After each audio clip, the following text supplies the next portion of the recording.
Exercises like this one are a valuable part of any emergency volunteer rescue workers' training. Although this accident involving the collision of a steam loco and a motor vehicle was only simulated, the exercise is taken seriously. Over the weekend, rescue teams from Cessnock, Denman, Merriwa, Taree and the Manning district took part in various demonstrations covering all aspects of rescues and the equipment used.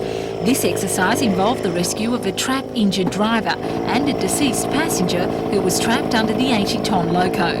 With the help of specially designed air pressure bags, the rescue workers were able to lift the huge weight.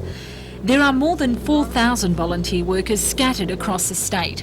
All of them are unpaid, volunteering their services any time of the day.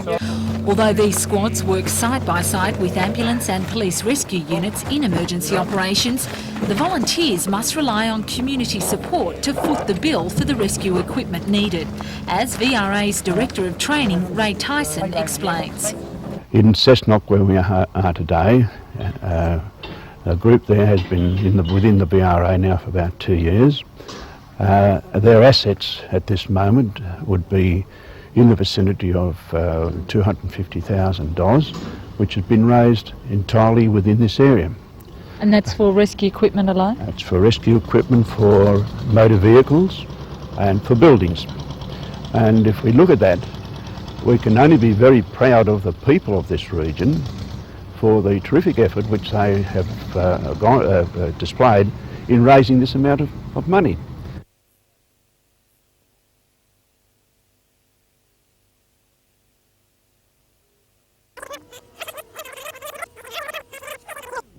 Do anything about Medicare. We have evidence where a lot of people rely on the government not to do anything. Resolve at today's meeting. More than 100 pensioners met in Newcastle today to rally against possible welfare cuts. The Combined Pensioners Association fears Wednesday's mini-budget may contain bad news about pensions and welfare payments. Was 20% of the great pensioners, single pensions, $27.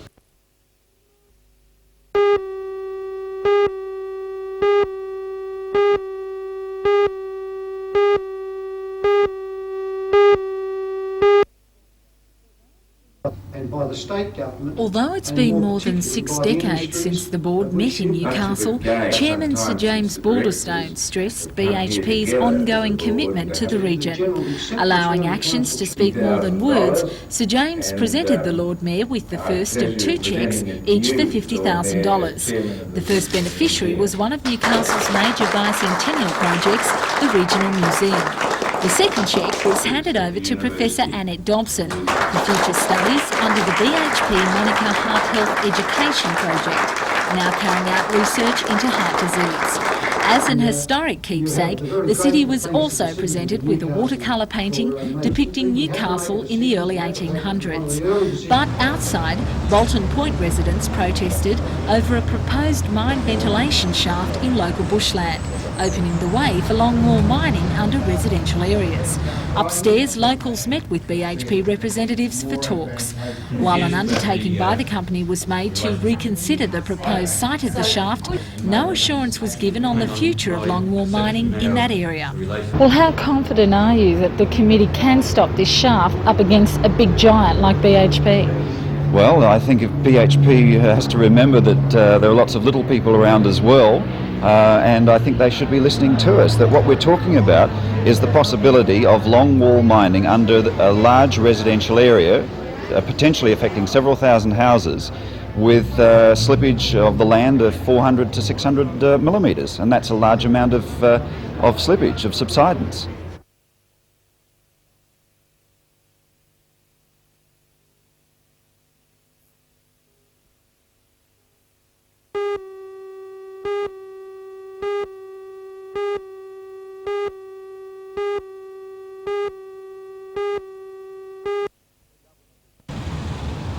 The government is describing the reforms as the biggest tax cut to small business in Australian history.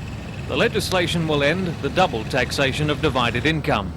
In the past, dividends have been taxed once as company profits and then again as personal income. The new system operates so the tax paid at company level is credited to shareholders. Divided income will be effectively tax-free in the hands of shareholders if it's already borne company tax at the rate of 49%. It's designed to benefit small business and investors by dropping effective tax rates from some 78% down to 49%. The reform was explained to local businessmen at a seminar at Western Suburbs Leagues Club. It was revealed that the changes will cost the government $300 million in a full year, but this has been more than compensated by the windfall returns from the fringe benefit and capital gains taxes. Transport Minister and Member for Shortland Peter Morris chaired today's briefing. It's certainly going to encourage investment in equity shares. Encourage people to put money into business, into creating wealth, rather than putting money into tax avoidance schemes or into tax dodges, how to minimise tax. And for Australian industry, I think that's great news. It's what we've wanted for a long, long time, and this provides a mechanism to encourage it.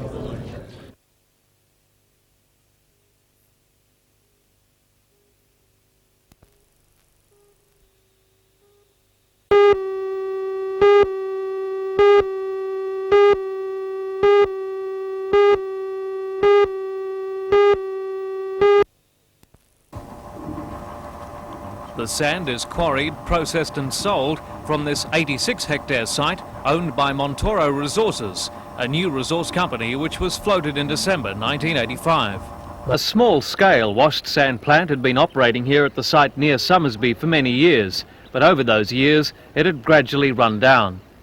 But after major rehabilitation and a lot of money, this mine will serve much of the Central Coast and Sydney building industry with high-grade sand. Part of the expense includes this computer-controlled sand processing and grading plant. At a cost of $1.5 million, production will be doubled and the range of sand products increased. A series of settling ponds and dams have been built to process water and tailings from both the existing and the new plants. Excavation of one of the dams last year revealed valuable fossils, including that of a freshwater shark dating back 220 million years. But today, Environment Minister Bob Carr was full of praise as he unveiled the mandatory plug. Despite the slump in the construction industry, Montoro is still full of confidence. Well, we sell every tonne of sand we can produce. That's, I guess, the answer. It's you don't see too much in the stockpiles around about here. We just keep about 2 days' reserves in hand, and that's about all we can manage to produce. What sort of an investment are we looking at here? Oh, about $3.5 million total investment, including the land and all the ancillary works and the new plant, and about $3.5 million. And you expect a return on this investment soon? Oh, we're getting a return now. We're making a very good profit.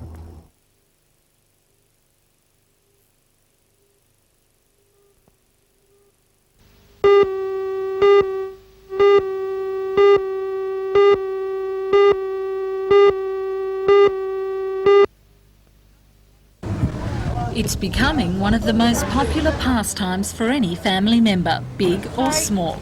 Push bike riding is a fun way to get some exercise on your own or with a few friends. Provided road rules are obeyed, there's not many problems for the rider until the bike is lost or stolen.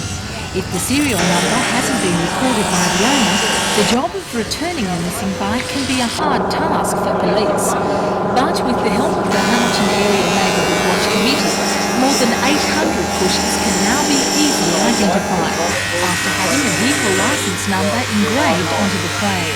According to Constable Tony Taplin, it's one safety idea all cyclists should think about. When a push bike is handed into the police or just found and the people bring it along to the police station, we can then go straight along to our computers and put in the licence number and find out who owns that bike almost immediately, and then we can return that bike back to the owner rather than have it sit around the police station for a few months and maybe end up as an auction. There's probably a lot of cyclists that have missed out on this identification weekend. Could there be something in the future to help them out? Yes, we were running this basically as a pilot scheme. If the scheme worked out, which we can't see anything else other than it's been tremendous, then we'll probably at a later stage open up more police stations throughout the area on a given weekend. We'll have to gauge this later, people's response. Maybe if they could ring us in at Community Relations and just say, well, they're interested as well in their local area. Great, fine.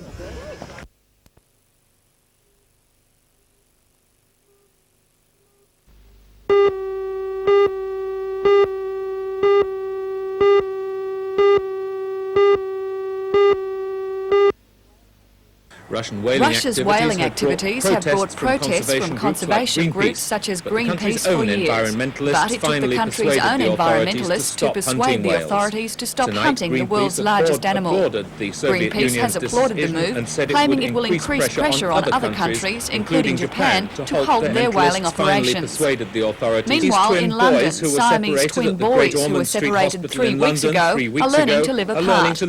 Hassan and Hussein from Sudan were joined from the chest to the pelvis, and each will need an artificial leg. The boys, who are nearly 9 months old, are eating well and playing like other babies, though nurses say they still hold hands in their sleep.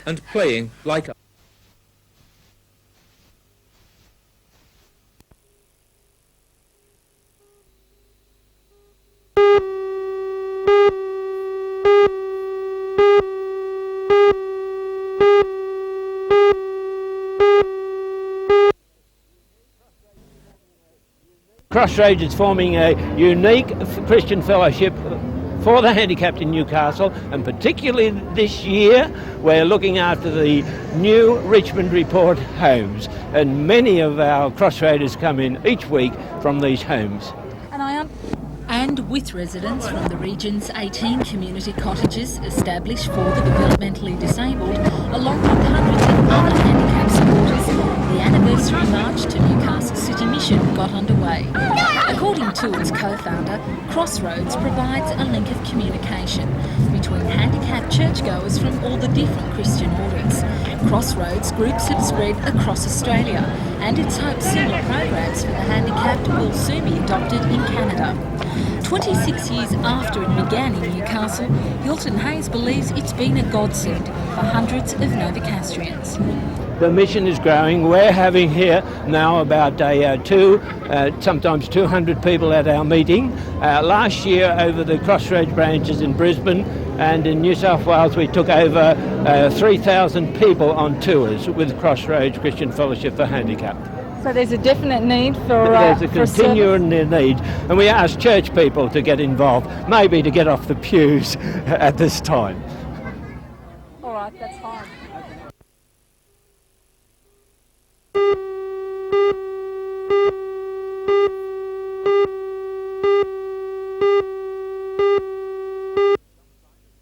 The Wallaroo dump site is about 300 hectares of heavily wooded bushland situated 21 kilometres north of the Tomago smelter. The first pit is about 40 metres long and 5 metres deep. The waste being dumped comes from the plant's rodding shop and cast house and is high in carbon content. This operation will take most of this week and involves 8 semi-trailers moving more than 5,000 tonnes of material. The material is compacted into the pit and will eventually be sealed with a clay top covering. The State Pollution Control Commission has confirmed that this batch of waste has a very low level of leachable fluoride. It will monitor each batch before it leaves the smelter site at Tomago. The controversy surrounding the use of Wallaroo as a dump site for the more toxic wastes has yet to be resolved. The company cannot dispose of that waste until it complies with the state government's tough chemical control orders. We're storing the cathode waste on site undercover until technology allows us to dispose of that waste in a safe, environmentally satisfactory manner. Will it ever be dumped here at Wallaroo? There's a possibility if the waste is treated to comply with the chemical control order, we would consider taking the waste to Wallaroo.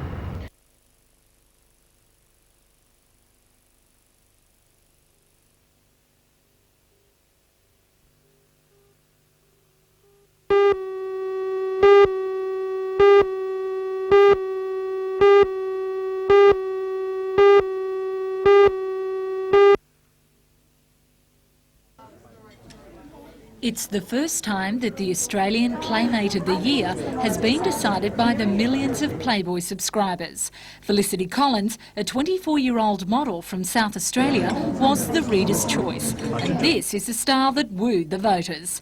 Felicity bears all her talents in Playboy's June edition. After taking up the challenge to enter the contest from his father, 23-year-old Warren Downing's vote scored him one of the winning prizes, a dream date with the Playmate, and all he had to do was describe his ideal romantic evening. Well, the dream date was to be picked up in a chauffeured limousine, taken to an exclusive restaurant for an intimate evening. Why did you vote for Felicity?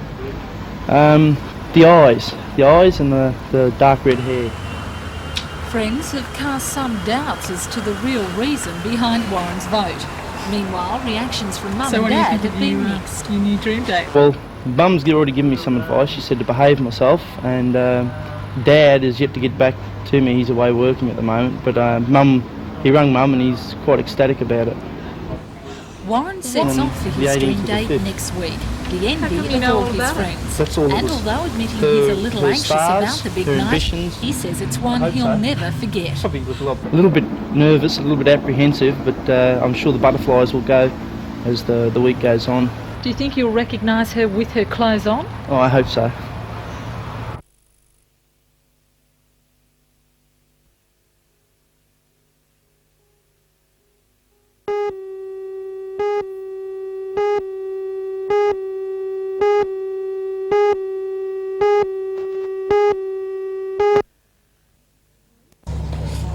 Police say the Mack truck towing the dog trailer was travelling north when it slewed across the road into the path of oncoming traffic. It smashed into the Armco safety rail before overturning, spilling half of its 25-tonne load across the road. Police say it was a lucky escape for the driver, who was taken to Royal Newcastle Hospital with possible back injuries. The driver of this Volkswagen travelling south on the inside lane was forced to swerve, narrowly missing the trailer. The car's back tyre was shredded by the coal chips. Meanwhile, 2 fire units rushed to a house ablaze at 9 Victory Parade, Toronto. It's believed the fire started underneath the house in a boat shed. A canoe and 4-metre fiberglass boat were severely damaged and the rear veranda was destroyed. The house was unoccupied at the time. Arson Squad detectives are continuing their investigations.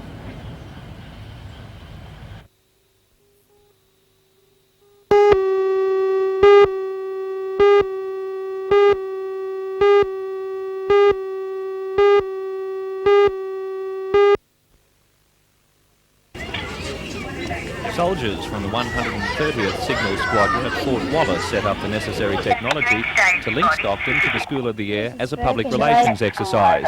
The School of the Air caters for students at isolated outback stations, where they use two-way radios to communicate with their teachers. Despite the long distance, the reception was surprisingly good, as one of the Year 5 classes found during a social studies class. Your favourite thing to do when you were at school over? My favourite thing to do is social studies over. Oh, 2 people whose favourite lesson is social studies. Very lucky indeed. Although some of the students suffered stage fright using the radio equipment, Headmaster Ken Williams says all enjoyed the experience.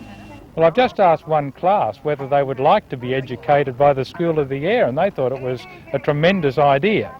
But I think if they really thought about it, they would be happier with the situation they have and recognise the benefits of being able to share with one another in the actual classroom with themselves and their teachers.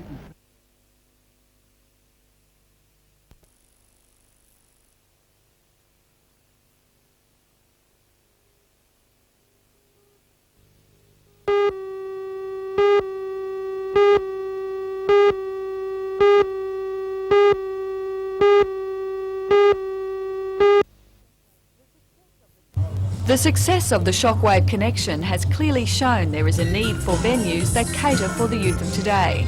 Places that provide entertainment and opportunities for young people to meet and mix. The total absence of alcohol at the disco is seen by its patrons as a big plus, and it seems the majority also don't approve of smoking.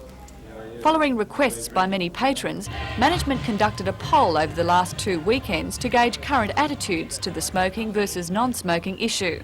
The result, a resounding victory for the non-smokers. Accordingly, as of this evening, smoking is banned.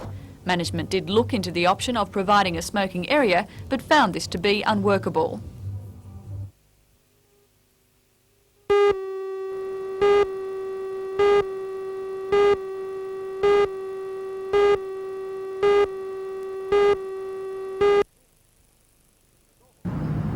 The normal construction time for a 3,000 square metre building on 5 floors is considered around 18 months. So developer Hookers and builder local firm Stronach are more than pleased with the job done by the 30 or so consultants and subcontractors who employed up to 100 men on site.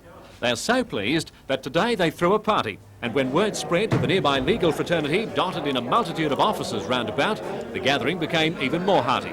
The legal people were especially interested in monitoring progress on another building to go up next door. This will be built by the same two concerns to house people whose livelihoods depend on family law matters. Each of the two buildings is valued at $3.5 million. Finishing touches are still being applied to the court building, which has 5 courtrooms and a myriad of foyers, consultation rooms and office space. The official opening will be performed by the Attorney-General Lionel Bowen on the 25th of next month. Understandably, the structure contains intricate security features, including individual garages for judges, a secure area behind the courtrooms and bulletproof benches. To commemorate the dispute-free construction period, a group photograph was taken, with more than one wag commenting that if similar harmony were more widespread, there'd be little need for such a facility.